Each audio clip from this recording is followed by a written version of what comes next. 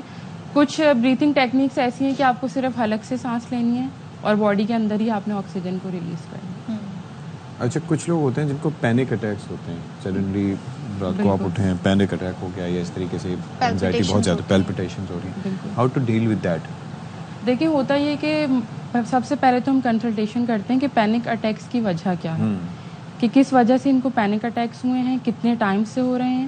Consultation کے بعد پھر ہم ان کو میڈیٹیشن کرواتے ہیں اور پھر وہی بات کہ اس میں بھی ہم بریتھنگ ٹیکنیک سے اس کو ریکور کرتے ہیں. ان کا فوکس ان کے اپنے اوپر لے کر آتے ہیں. دیکھیں مین وجہ یہ ہے کہ ہم ورکنگ کر رہے ہیں بٹ ہمارا مائنڈ ایک ٹائم میں 10 جگہ پہ ڈیوائڈ ہوا. جی جی ظاہر ہے. ٹھیک ہے, ہم کوئی بھی ورک آؤٹ کرتے ہیں, باڈی بلڈنگ ہے, اسٹرینتھ ٹریننگ ہے یا زمبا ایروبکس کچھ بھی کر رہے ہیں, بٹ ایٹ اے ٹائم ہم میوزک سن رہے ہیں اور ہم ورک آؤٹ کر رہے ہیں. ایسے کبھی بھی آپ کی باڈی پہ ورکنگ نہیں ہوتی, نہ اس کے افیکٹس. لیکن کچھ لوگ کہتے ہیں میوزک کی وجہ سے ان کا فوکس رہتا ہے اپنی اسٹیپس پر, اس کی ایک ردم بنتی ہے ساتھ ساتھ. نہیں, آپ دیکھیں کہ جب وہ میوزک کے ساتھ کریں تو اسٹیپس پہ کیسے فوکس رہے گا, فوکس میوزک پر ڈائیورٹ ہو جاتا ہے. اچھا ایک چیز میں یہ جاننا چاہوں گی کہ سونے کا ہمارا سلیپنگ ڈس آرڈر بہت ہے لوگوں میں, تو یہ کیسے بہتر کیا جا سکتا ہے, اچھی نیند کیسے لی جا سکتی ہے, اس کی دیکھیں اگر آپ اچھی نیند 4 گھنٹے کی بھی لے لیں تو وہ بھی بیسٹ ہے. مطلب ریلیکسیشن ہو, آپ کے فونز آف ہوں, آپ میڈیٹیشن کرتے ہوئے ریلیکس کر لیں. یہ تو آپ کے اوپر ڈیپینڈ کرتا ہے نا, ضروری نہیں ہے کہ آپ 8 گھنٹے کی نیند پوری کریں. اگر آپ 4 گھنٹے کی نیند بھی بہتر طریقے سے کرتے ہیں تو وہ بیسٹ ہے. آپ میڈیٹیشن کر لیں, بریتھنگ کر لیں, جیسے میں نے آپ کو بتایا کہ ایک بریتھنگ ٹیکنیک ہوتی ہے جو ہم حلق کے سینٹر سے کرتے ہیں. ٹھیک ہے, اس میں آپ نے بریتھ کو اندر ہی لے کر جانا ہے اور نہ تو ماؤتھ سے آؤٹ کرنی ہے اور نہ ہی آپ نے نوز سے کرنی ہے. آپ یہ 1 منٹ کریں گے آپ کو بہت اچھی نیند آئے گی. سانس روک لیں, سانس روکنی نہیں ہے, سانس آپ نے اندر لے کے جانی ہے, نہیں تو نکالنی نہیں ہے باہر, نہیں اندر ہی نکالنی ہے. آکسیجن کو آپ اندر ہی ایکسیل کریں. نہیں, ابھی آپ نے نوز سے بریتھنگ کی ہے, نوز سے نہیں کرنی, حلق کے سینٹر سے. آپ کوشش کریں ماؤتھ کلوز کر دیں. تو یہ کتنی ٹائم کرنا ہوگا؟ یہاں سے جب آپ بریتھ کریں گی تو آپ کو باقاعدہ سانس فیل ہوگی. روکنی ہے اب, میں نے روکی روکنی نہیں, نکالنی ہے. اچھا روکنی نہیں, آپ نے اندر ہی آکسیجن کو ریلیز کرنا ہے.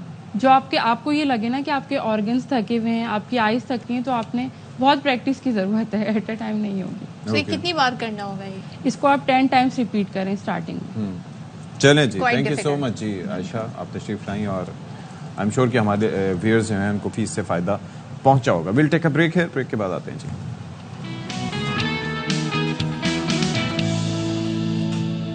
Welcome back once again. اور عید تو گزر گئی, لیکن بہت سارے لوگوں نے عید کے بعد جو گوشت ہے وہ اسٹور بھی کیا ہوا ہے. اچھا کچھ لوگ ہوتے ہیں وہ اپنا کہہ کے بھی اسٹور کیا رکھوا دیتے ہیں نا کہ بھائی تم ہمارا گوشت بھی رکھ لینا, یوں رکھ لینا. تو اب مسئلہ یہ ہے کہ لوڈ شیڈنگ بہت ہو رہی ہے, اس طریقے سے گرمی ہے تو نہ فریش ڈیپ فریزر اس طریقے سے کام نہیں کر رہے ہیں.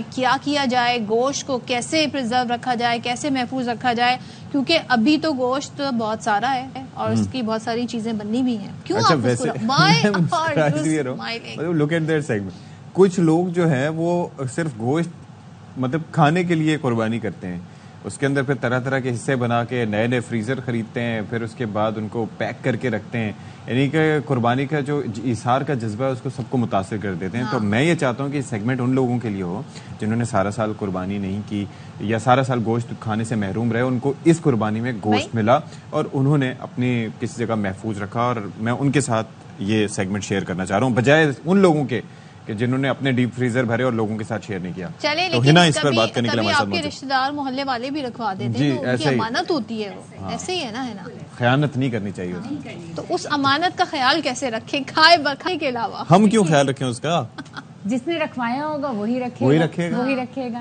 اچھا واقعی دیکھیں لائٹس ہیں اور جس طریقے کا ویدر ہوا ہے جس میں اچھے خاصے فریج بھی صحیح کام نہیں کر رہے, تو سب سے پہلی بات کہ گوشت 3 مہینے تک اگر اچھے ٹیمپریچر پہ فریز کیا جائے تو محفوظ رہ سکتا ہے آپ کے فریج میں 3 مہینے تک. اچھا ٹیمپریچر کیا ہے؟ یعنی 0 مائنس ڈگری کا. اوپر آپ کی بار بار لائٹیں نہ جائیں, لائٹ جانے کا بھی اگر یہ وقت ہے کہ آپ کا گوشت نرم نہیں پڑا, اس میں سے پانی نہیں نکلا, جب تک تو وہ ٹھیک ہے.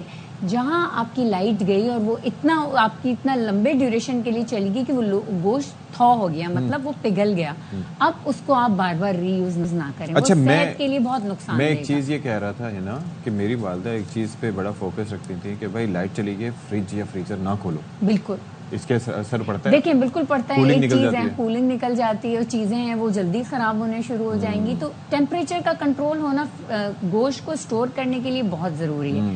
دوسری بڑی بات, گوشت کا صحیح سے ریپ ہوا ہونا.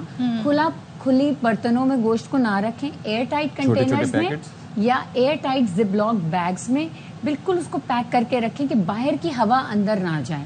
ٹھیک ہے, فریج کا دروازہ کھلتا ہے کرتا ہے, یا جب آپ گوشت کو ریپ کر رہے ہوتے ہیں اس وقت اس بات کا خیال رکھیں کہ آپ نے اس کو ایئر ٹائٹ رکھنا ہے تاکہ کنٹیمنیشن نہ. اچھا, لیکن اگر فرض کریں پورا دن لائٹ چلی گئی, 5 گھنٹے لائٹ چلی گئی, تب تو لازمی وہ گوشت جو ہے وہ بھی تھو ہونا شروع ہو جائے گا. پھر کیا کریں؟ اس وقت آپ گوشت کو باہر نکالیں, جتنا تھو ہو چکا ہے اور آپ کو لگ رہا ہے اس کو دوبارہ ریفریز نہیں کریں, پھر اس کو کوک کریں.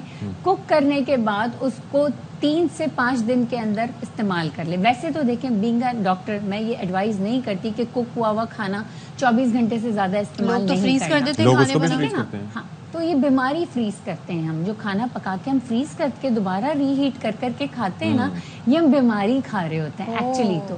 لیکن چلے میں ابھی کے جیسے اشفاق نے کہا کہ ہم ان لوگوں کی بات کریں جو پورا سال گوشت نہیں کھاتے, جنہوں نے ایک مقصد کے لیے گوشت کو رکھا ہوا ہے اپنے فریج میں. میں اس وقت ان لوگوں کے لیے بات کر رہی ہوں کہ وہ میکسیمم حد تک نقصان سے, اپنے صحت کے نقصان سے کیسے بچ سکتے ہیں اور گوشت کا استعمال کیسے کریں. وہ اس گوشت کو پکا لیں, پکانے کے بعد 3 سے 5 دن کے اندر دوبارہ فریزر میں رکھ کے اس کو یوز کر لیں, اس سے زیادہ نہ. اچھا, میری ایک بات سنیں, وہ پہلے زمانے میں لائک اپنے بچپن میں نے یہ دیکھا ہے, ہماری نانیاں دادیاں اور یہ کیا کرتی تھیں, گوشت کو نمک لگا کے, جیسے ممیوں کو نہیں کرتے تھے مصری, وہ طریقہ کار تھوڑا ڈفرینٹ ہوگا آئی ایم شیور, لیکن وہ نمک لگا کے ان کو دھوپ میں سکھا دیا کرتے تھے.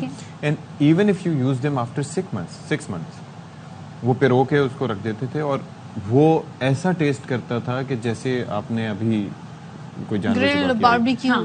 تو what is the science behind that? دیکھیں اس کے پیچھے کوئی ایز سچ میں سائنس نہیں کہوں گی, اور ہیلتھ کے لیے کوئی یہ بینیفیشل نہیں ہے, یہ کہیں نہ کہیں نقصان دہ ہی ہے, کیونکہ یہ تو ایک پروسیس تھا جو کہ اگر اس پروسیس کو ہم نے ونیگر میں ڈپ کر کے یا لیمن میں ڈپ کر کے یا چلیں سالٹ میں بھی ڈپ کر کے پھر اس کو میں نے ایئر ٹائٹ میں رکھ دیا ہوتا تو فرمنٹیشن ہو جاتی. لیکن وہ ویجیٹیبلز میں ہوتی ہے یا اس کو اچار کی فارم میں فرمنٹیشن کر دی ہوتی تو ٹھیک تھا.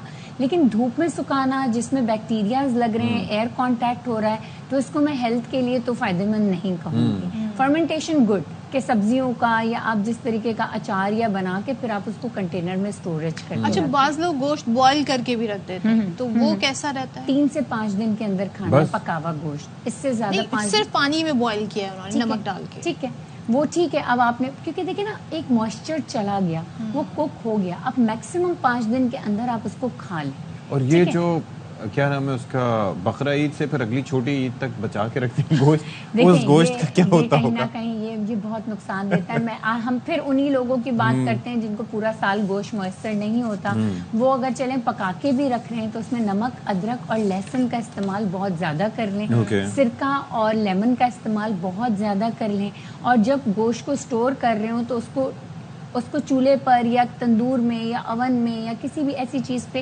اتنا پکا لیا جائے کہ اس کا واٹر جتنا ایکسس سے وہ ڈرائی ہو گیا ہو. اس کے بعد اس کے چھوٹے چھوٹے سے پیکٹ بنا کے اس کو ایئر ٹائٹ باکس میں یا پیکٹ میں زپ لاک میں ڈال کے پھر اس کو رکھا جائے, تاکہ ایک وقت میں, ایک اور پوائنٹ کی بات بتاؤں گی, ایک وقت میں اتنا ہی استعمال کا پیس نکال دیا جائے جتنا فیملی کو چاہیے. وہ اتنا بڑا پیس نکال کے پھر اس کے ساتھ لڑائی ہو رہی ہوتی ہے کہ اب اس کے ٹکڑے کر دیں. لیکن اب جیسے آپ نے قیمہ نکالا بوٹیوں کا, ٹھیک ہے, اس میں آپ نے مسالہ لگایا, اب کباب بنائے, ایک ٹائم پر تو وہ کباب نہیں پورے بن سکتے, آپ نے وہ قیمہ ایز اٹ از اٹھا کے رکھ دیا, شامی کباب تھوڑے سے ہاف کوک کر کے رکھ دیے, کوفتے رکھ دیے, تو یہ اب بتاتی ہوں, یہ سہولت ہے نا, یہ سہولت ہے. لیکن میں بتاتی ہوں اب اس کو بھی کیسے رکھنا ہے. ایک وقت میں اتنا سارا اکٹھا کر کے اس کے بھی چھوٹے پیکٹس بنانے ہیں. آپ کو پتا ہوگا کہ آپ کی فیملی میں ایک وقت میں اتنا پیس نکل کے کنزیوم ہوگا. ٹیمپریچر کنٹرول ہم کچھ اور جس طرح سے آپ نے کہا 3 سے 5 دن کا فارمولا, وہ کبابوں پر تو لاگو نہیں ہوتا. دیکھیں میں پھر مانتی ہوں کبابوں پہ لاگو نہیں ہوتا. میں پھر اگر ہیلتھ کی بات کرنے لگوں گی تو میں کہوں گی کہ وہ آپ نے بار بار بنانی ہے اور اس کو چلیں بہت بار شامی کباب, اتنی محنت کا کام, تو اتنی ساری ایک ساتھ بنانے سے بہتر ہے تھوڑے تھوڑے بیچز میں بنائیں. وہ بڑی محنت بار بار نہیں ہوتی نا. نہیں. اچھا میں نے ایک بڑا اچھا دیکھا, بھی لوگ مجھ سے پوچھتے ہیں ہیلتھ کے لیے ایک ٹائم نہیں نکلتا ڈاکٹرز کے پاس, ہاسپٹلز میں لائن لگا کے لمبی قطار مریضوں کی بیٹھی ہوئی ہے, وہاں بیٹھنے کے لیے ٹائم ہے, گھر میں فریش کھانا. تو بھائی رمضان میں کیا ہوتا ہے, آپ فروزن آئٹم لیتے ہیں, سموسے لیتے ہیں, باقاعدہ گھر میں وہ سموسوں کے لیے قیمہ تیار ہوتا ہے, اور وہ فروزن آئٹمس بھی صدف کب کے رکھے ہوتے ہوں گے, لیکن وہ پھر بھی باہر سے فریش ہوتا ہے. بالکل آپ بتائیں, وہ تو فریش ہوتا ہے, باہر کا تو کتنا برا ہوتا ہے. اور وہ فروزن آئٹم بھی اگر ہم گھر میں بھی اس کو اگر ہم بہت زیادہ برے طریقے سے پکا کے کھاتے ہیں نا, تو آپ دیکھیں رمضانوں میں کتنا سنا ہے آپ نے کہ طبیعت نہیں ہے صحیح, افطاری کے بعد تیزابیت ہو رہی ہے, اب کہیں باہر جانے کو دل نہیں چاہ رہا, پھر عید آتے آتے سب بیمار ہو رہے ہوتے ہیں, تراویح کے بعد ڈاکٹر بیٹھتے ہیں اور ڈاکٹرز کے ہاسپٹل کلینکس میں لائن لگی ہوئی ہوتی ہے. تو یہ تھوڑا سا اپنی ہیلتھ کو ذرا پریورٹی دیں تو خود. لیکن یہ آپ کی بات اچھی ہے کہ اتنے ہی پیکٹ بنا کے رکھیں جتنی آپ کی فیملی کی ایک کنزمپشن. گوشت جو ہے نا بڑے پیسز میں نہ رکھیں, کیونکہ ڈی فروسٹ کریں گے تو پھر آپ کو سارا کرنا پڑے گا, that would be a problem.